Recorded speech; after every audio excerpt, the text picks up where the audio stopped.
Hello and welcome. I'm your host, Brandon, Community Manager with the University of Phoenix. And today we're having an honest conversation about staying relevant in your career. The idea of staying relevant can be challenging as careers and technology evolve. Today we're answering your questions on this topic and sharing how you can stay relevant in your career through personal branding, networking, and learning. Joining us are a panel of experts to share their knowledge with you. We have alumnus and owner of Career Brand, Ryan Roden, University of Phoenix Senior Manager of Career Advising and Programs and Operations, Stephen Starks, and alumna and Life and Careers Transitions Coach, Lemitra Off. Thank you for joining us, you guys. Now, first up, we have Ryan, who will be talking more about the importance and the role of personal branding. Ryan? Hey, thanks. Appreciate the introduction. And yeah, personal branding today is super important. And really what personal branding comes down to today is your online presence and how your online presence can impact the perceptions that others have about you. So I'm going to get into 4 steps that you can take today to start building your online presence. But before I get there, I want to show a couple of numbers to think about. One is the number 93. In a survey that was done by a company called JobVite a year ago, they discovered that 93% of recruiters actually look at your online presence before they give you a call. And I can tell you, in talking to recruiters over the last couple of years, that number is actually probably closer to 100% today. Another number I want to throw at you is this number, 48. In a survey that was done by the Harris Interactive Group, who interviewed executives and other personal brands professionals in their career, they found that 48% of the people who searched for themselves were not happy with the results, and in fact found that they were not positive. And what that means is, in today's day and age, especially in this digital first world that we live in, if we don't have a good online presence that highlights what our personal brand is, we're probably losing opportunities. And those opportunities could be further business, could be clients, could also be new and better roles than where you may be right now. And so for the rest of my time, I'm going to walk you through 4 steps that you can take to begin to develop not only your personal brand, but also your online presence, so that when people do look you up in the future, they get a very good reflection of who you are and what you're all about. And so the first thing that you need to do in order to begin to build your personal brand is you have to define what your brand is. You need to think about and answer this question: what do you want to be known for? If I were to look you up or try to figure out something about you, say 6 months or a year from now, what would I find? What would I learn about you? Knowing what you want to be known for helps you understand who you should network with and what skills you should collect or gain as you move forward in your career. Once you know what you want to be known for, the next thing you need to think about is integrating your brand online. And what I mean by integrating your brand online is simply intentionally telling the world who you are and how you add value. Obviously, you can't do that if you don't know what you want to be known for, which is why that's step 1, and you have to know that piece before we go online. But if you don't integrate that brand online, you are essentially invisible, meaning people won't be able to find you and opportunities could go to someone else. And one of the best ways for you to get found online is to have and own your own domain, preferably with your first name and your last name, so that you can begin to stand out online. Because another number I'll throw out at you is 4. In a survey that was done by the .me registry last year, they found that only 4% of professionals have a personal website. So you can immediately begin to stand out if you have a personal website. The next step, step 3 in our process that you need to think about as you build your personal brand, after you've defined what you want to be known for and you've begun to integrate your brand online, you now need to begin to create some content that is relevant to your brand and relevant to the people that you want to speak to. Creating content does multiple things for us today. First, it raises awareness. It also demonstrates our thought leadership. And it helps people understand our fit potentially within an organization and our fit potentially within the culture of a company. And then finally, the last thing you need to do after we've defined who we want to be known, what we want to be known for, who we are, integrating that brand online, creating some content. Now we need to finally work our place into where we are engaging with our audience. And the way that we engage with our audience today is usually through social media. But we got to be careful on social media because brands can be ruined in a fraction of a second. And another mistake that I see a lot of folks make when they get online is they try to be everywhere. And you can't be everywhere. You need to be in the places where the people are that you want to hang out with. There's a phrase I heard a long time ago: you are the equivalent of the last 5 books you've read and the 5 people you hang out with. If your people aren't on a specific social media platform, you don't need to be there either. Another thing to keep in mind with social media is that it's a conversation, not a conversion. You need to have conversations on social media. And one of the best places for you to not only build your brand, but build your awareness and have conversations is on LinkedIn. So if you follow these 4 steps, your audience, people will begin to know you.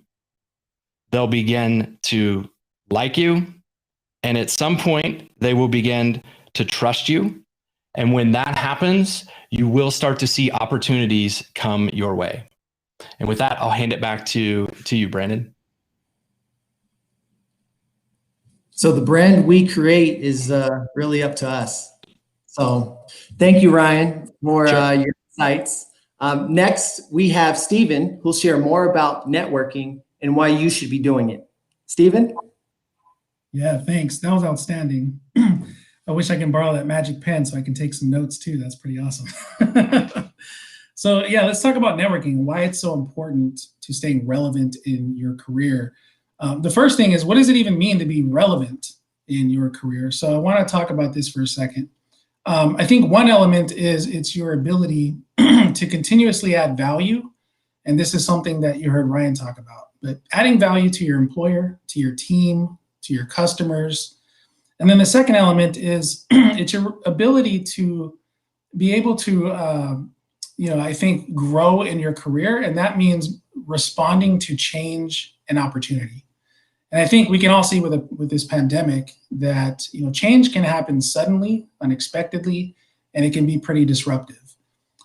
So with networking, at the end of the day, it's really our relationships with other people that sustain us, especially through difficult times. And so this is no different in life and in work.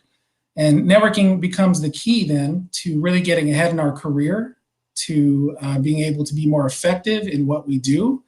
And it's also something that can really sustain us, during difficult times. Because I don't know about you guys, but I've seen tons of stories about small businesses that have really only survived because of the relationship that they have developed with their customers. So that's really the first thing about what it means to be relevant and why networking is so important. Now, a lot of times when I'm working with clients, they know that networking is beneficial, but they don't do it. And so why is that? And so I want to ask you guys a question. When you think of networking, how does that make you feel? So I want you to go ahead and type that in the chat box. When you think of networking, how does that make you feel? Now, I ask my clients this question, and sometimes, I get responses like, it makes me feel nervous, I feel uncomfortable, it can be intimidating. Every now and then, folks might say that they're excited or they're energized by it. But how does it make you guys feel? So, I see a word relationship. I see Chad, you say nervous, connected, makes you feel connected. A lot of more nervous and anxious, or like you're selling yourself. It can feel intimidating. So, these are really common things that I hear, and it sounds like you guys feel the same way. But here's the important thing to think about. Your personal definition of what networking means is what influences how you feel about it, and how you feel about it influences whether or not you're likely to do it. And so I would really encourage you to rethink what networking means. Now, for example, sometimes when I'm working with folks, they say that networking, they believe it's only for extroverts, people that really love lots of social interaction. And so if they're more introverted, they're going to think that networking is energy draining, or it's a chore. And for those folks who think that networking is all about meeting strangers and try to impress people and sell yourself and get something from someone like job leads, you might feel that networking is inauthentic. And then again, for those folks that might think that networking is really time consuming, that you just don't have time for it because you're too busy, then you're less likely to engage in it or make time for it. So I think the important thing is to really shift your mindset and don't think of the format of networking. It's not the format of networking that defines it, because all these things about, whether it takes place in a large conference, or, networking could also simply be a conversation that you have with someone over coffee. Like Ryan mentioned, it's a conversation, not conversion. At the core of it, it's really about building mutually beneficial relationships. And so, yeah, that does take time, but it doesn't have to be something that, takes a lot of your time. It could be a habit that you develop throughout your career and simply maintaining connections with people and relationships.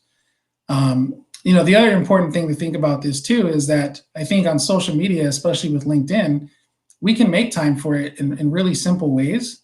And this idea about giving to your network and not necessarily, what is it that you can get from your network, it becomes easier to manage on social media. So for example, just the other day, I know that somebody's going to be giving a presentation on well-being in the workplace. And I shared an article with that person that had some really great research. And that person said, hey, thanks, that's really helpful. Didn't really take me a lot of time, But those types of small ways that you can give back to your network, those are really the building blocks of relationships. And it doesn't have to take a lot of time.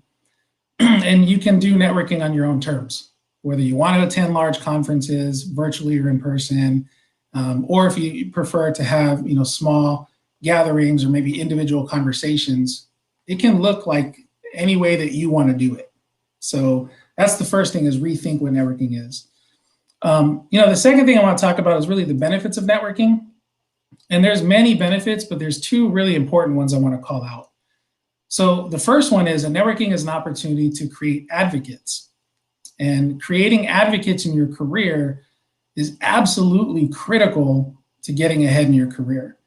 When you think about this idea of creating advocates, it's really about who are the people that are willing to go to bat for you? Who are the people that are fans of yours? Who are the people that, like Ryan said, they know, like, and trust you?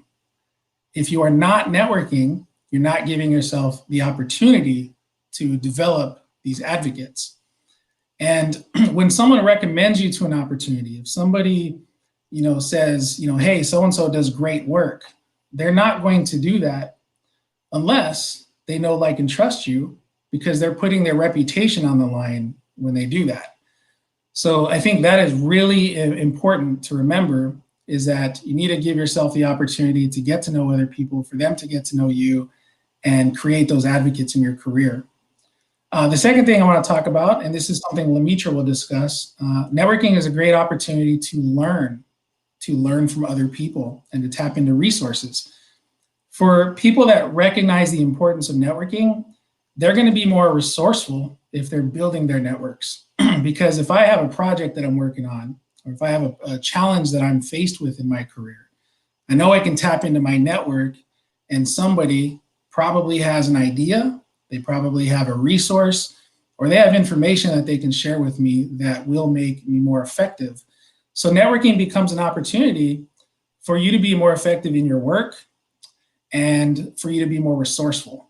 and be a more capable problem solver. So that's another thing I'll mention about networking. And finally, the last thing I want to talk about is, so if we know that networking is beneficial, we know that if we rethink what networking is as an opportunity to give and add value to others, and as an opportunity to learn from others and create advocates, what can I do right now to strengthen or improve my network? One of the simplest things that I recommend is think about getting involved in professional associations. This is one of the easiest ways that you can really start forming strong relationships with people in your chosen industry or profession. And again, Ryan mentioned you can't be everywhere. So where are the places that it makes sense for you to be? Now, an example would be somebody who's maybe a student studying human resources, or maybe you're in that profession. Professional association like SHRM, or the Society of Human Resource Management. They offer events, conferences, opportunities to network, information and resources that will help you be effective in your career. But I can't tell you how often I've spoken to people and clients that I'm working with who are not involved in a professional association. So that is absolutely critical. I really encourage everyone to look into that. The second thing, and this is a real small step, but one simple thing that you can do, and this might be an idea to warm up to networking, is think about maybe one person that you had good rapport with, you had a good relationship with, but maybe you lost contact. And so these folks are known as dormant ties. And you can rekindle these relationships by simply reaching out to that person. You don't have to say much. You can simply say something like, hey, so-and-so, I was thinking about you recently. Hope that you're doing well.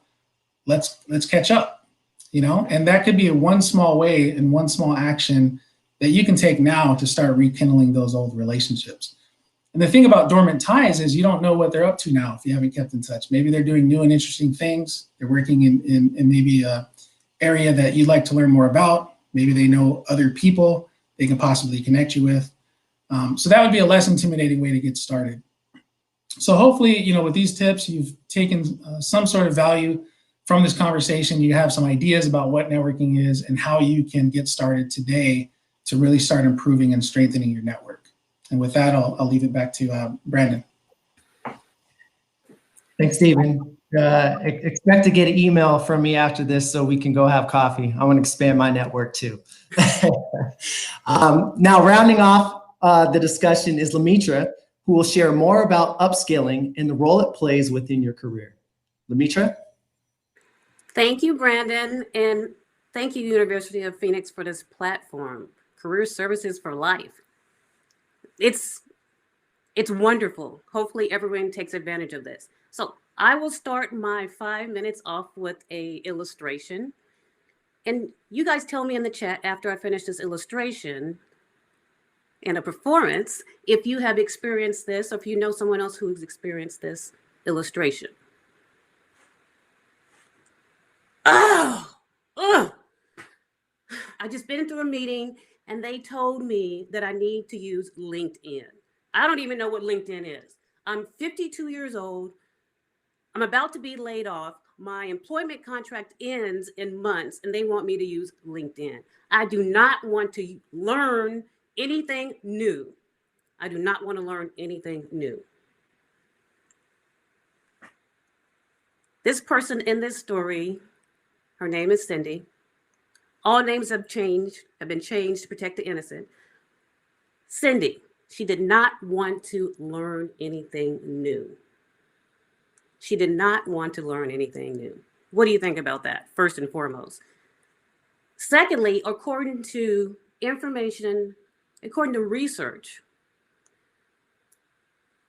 Cindy proves what the research shows. And this research is from Talent LMS, Workable in the Training Journal, stating that upskilling and reskilling are the highest among younger workers and the lowest among older workers. That's what the research shows. And this is research as of June 2020. You may ask, what's reskilling? What's upskilling? Essentially, upskilling is learning new skills and developing the skills you have for the organization that you're in. Reskilling is learning new skills so that perhaps you can go to a different department. Essentially, the illustration I showed you with Cindy defines the importance of learning. Cindy didn't even want to learn LinkedIn. And I could see that several of you are far more experienced in LinkedIn than Cindy. Career counselors, career coaches will tell you to be relevant in the world today, you need to not only say that you use technology, you need to show you use technology. Using technology, using LinkedIn, a professional organization, is showing you use technology. Now, I'm going to tell you 2 more things that you must learn today in this world, in your career or in your professional life, in order to be relevant. The first thing is you. Learn who you are. In order to know your career brand or to know how to best network for you, you need to know who you are. Some people may love to go to conferences because they're social butterflies. That's how they network. Others may love to go to virtual events because they like to communicate, but they like to have their distances. First and foremost, know what your preferences are. Know what your true personality traits are. Know what you prefer to do, when you prefer to do it. And secondly, along with several other things, know your skills, know your strengths. And when I'm talking about strengths, I'm not talking about your muscles that you may have. That's great and fine. But you need to know what sets you apart in the work environment and in life, or on any team for that matter. Because you're in life, you're going to be in teams, family teams, work teams, conference teams, even panels. Know your strengths. Know how you show up. Know what your energy is at any given point in time. And know why you're feeling that way. Knowing yourself is ideal and important in anything that you do, because that leads to the second thing. Know your value. But when I say know your value, you need to know what employers want in the workplace. What do employers want? First and foremost, of course, employers nowadays, as we enter the industrial age, the 4th industrial age, that's what the researchers state, you need to know technology. And you get a gold star if you can use technology to analyze data. Those who know and have the skills to analyze data and at advanced level will get a gold star. Data analysis is of utmost importance in many industries. But what do employers want? What do employers need? Years ago, employers wanted typists. That's not the case now. We're all expected to type, and we're all expected to have and use our own computers. Nowadays, according to a LinkedIn learning survey, as of 2020, employers want creativity, persuasion, collaboration, adaptability, and emotional intelligence. Think about those 5 pieces of skills, those 5 traits, and think about how you match up. Once you know who you are, the skills you have, and what employers need and want, match yourself up with those components. Your relevance relies on your ability to learn. Most importantly, your ability to learn and your learnability is most important in these days. Your ability to learn, your learnability is of utmost importance in these days and these times. Technology changes in an instant. You must adapt to it and you must use it in an instant. You must learn it. You must want to learn it, adapt to it, and use it. That being said, I'll leave you with the quote because I think my time is up. I'll leave you with the quote by Robert Greene, who states, "The future belongs to those who learn more skills and combine them in creative ways." Learn more skills, combine them in creative ways. You will be relevant in your career and in your life. Back to you, Brandon. So continuous learning is something that we should always be doing. We appreciate that, Lemitra. And thank you to all of our panelists for participating. Now for my personal favorite, we're going to get into the questions and answers portion of the show. So our first question comes from Chini G, and she asks, what are some tips to effectively network digitally? These days, so much of our communication is virtual. How can we build connections and relationships during this time? Yeah, so I'm going to take that one since it seems to be about networking. But, I think instantly it kind of connects with what Lemitra is saying about using technology. At the heart of this, really, whether it's digital, whether it's in person, again, I talked about the format of relationship building or networking doesn't define it. It's really connecting with people and having conversations. So digitally, you can do that as well. I think part of it is getting comfortable with some of the digital tools for digital communication. We're using one right now. And we all had to get a little comfortable with it before we even did this, right? And that comes through preparation and practice, like most things. And I think a lot of people are getting comfortable with tools like Zoom and Microsoft Teams and things like that. So yeah, preparation and practice, first of all. But I think the main thing is to not forget that really it's not about the technology. You still have the ability to interact with people. You still have the ability to reconnect with folks. And it's kind of just, I think, setting good habits in your career so that you are maintaining relationships and finding ways that you can be helpful to others. And that's something that requires, just being intentional. So I think what I would recommend is not necessarily think about the tools and technology. You can practice with that, but really it's how can I set maybe some habits throughout my week where I make it a point to connect with one person at least, that I want to have a good conversation with, or reach out to somebody that I haven't really talked to in a long time. Those kind of habits is really how you're going to build those connections in your life and in your career. If I can just touch on that real quick, Stephen and I both met digitally through LinkedIn, and we were connected digitally for probably at least 2 years, maybe 3 before we ever met in person. So as long as you reach out and connect to people genuinely, you're curious about what they do, how they add value, and you remember it's a conversation, connecting digitally, I think, becomes a lot more easy for people to engage in. I'm so glad you mentioned that, Ryan. And Lemitra too. I've never met Lemitra in person, but yeah, so we are proof, all this group here, that the technology isn't the thing. That's just a tool. It's getting the conversation started. And it's making that tool work for you, right? So yeah. Now, Marie D asks, when people tell you, contact me because I can help, but when you contact that person you are networking with never got back to you, how do you deal with that? Yeah, so I think this is like maybe just about follow up and what do you do when maybe, part of networking, when you're asking to connect with people, or if somebody says, go ahead and reach out to me for XYZ and you do it, there's always a possibility that someone's not going to do that. And kind of, it's a bummer, but it happens, right? So I think the key is not to really get discouraged by it, number one, but feel free to follow up, but also understand that, people are living really busy lives and it's natural. These are the things that are going to happen.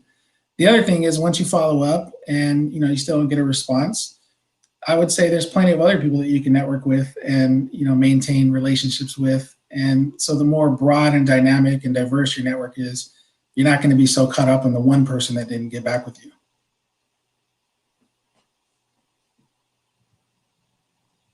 Thank you.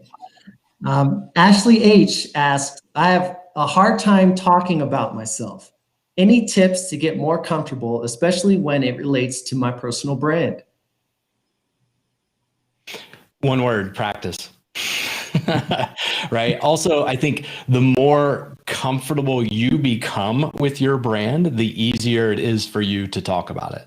So usually I find when folks are struggling to talk about what they do, they are looking at it from their standpoint rather than looking at it from the person they want to talk to standpoint. So how can you help the person that you're speaking with as it relates to your personal brand? So you have skills and traits and things that you that are a part of you, and your brand, and how can you use them to help the folks that you are talking to or talking with. And when you do that and you practice doing that, it becomes a lot easier.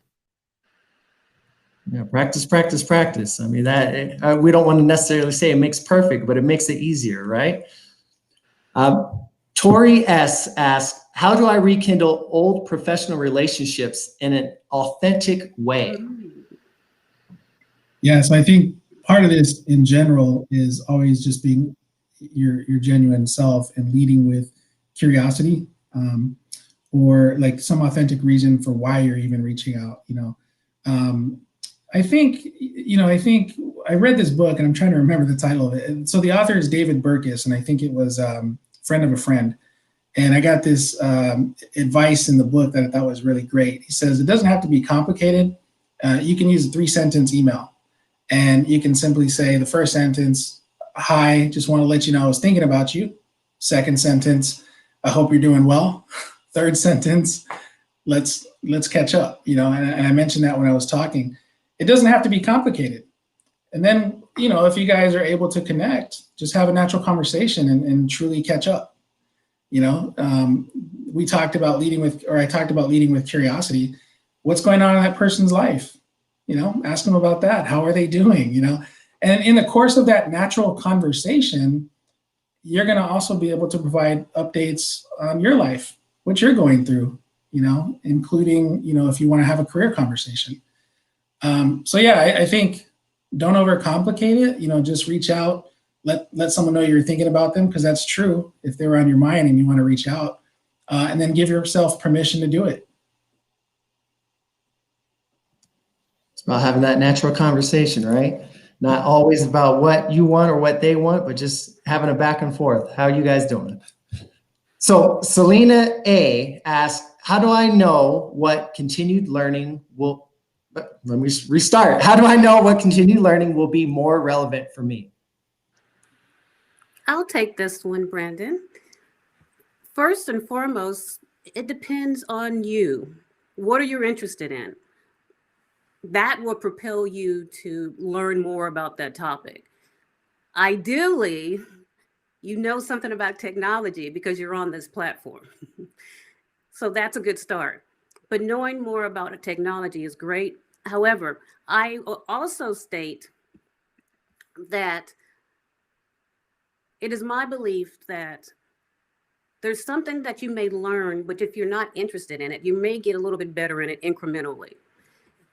If you are learning things that you're interested in, have a passion for, already do somewhat well, then you'll get better, you'll learn more exponentially. That's my belief. I've seen it happen. My feedback for that answer is always, first of all, what are you interested in? Because if you're not interested in it, how likely are you to do it? Then think about your motivation. And maybe another component to your life or what you want to accomplish that may motivate you to get some learning, some education in a field that's not interested. That's not interesting to you. Ideally, start with your interest. That's my answer. So knowing yourself goes a long way, right? So for our last question, Lillian M asks, if you have a variety of skills, how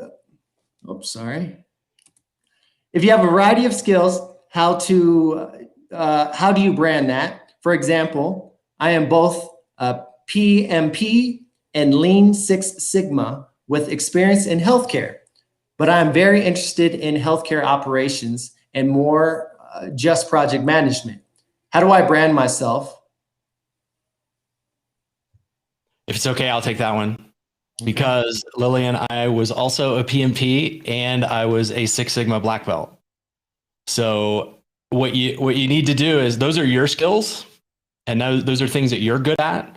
You need to look at so you're interested in healthcare operations. How can you use those skills to make that employer or to make healthcare operations better? right? What are the things within your PMP? What are the things within Six Sigma that you can use to make the customer, the client, the employer, I don't know if you're employed or if you're a consultant, but either way, take your skills and figure out how you can use them to help make healthcare operations better.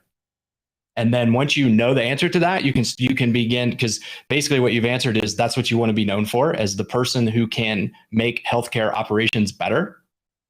Now you know that. Now you can say, what skills do I need, and how can I package and position my expertise so that other healthcare operations see that and they go, oh, I need to talk to Lillian. Hopefully that helps. Brandon, can I also add that in many cases, just because you have let's say you have a degree you have a MBA or a business degree with a focus in project management, it does not mean that you have to go into the project management field literally. Like Ryan said, use that information for an industry or department or group or organization and solve problems. Your goal is to solve problems. It's not to have a job literally the same as your degree plan, or in any case, it is combining everything that you do and everything that you have done, and ideally solve problems for whatever organization that you're in. Employers want people who can solve problems. Excellent. Perfect. Well, first of all, I want to thank you to our panelists. You guys have been awesome today. And thank you everyone for joining. If we didn't get to your question, we'll do our best to answer it after the show concludes. You can learn more about University of Phoenix's Career Services for Life commitment at phoenix.edu/career. And with that, we'll see you next time. Bye, guys.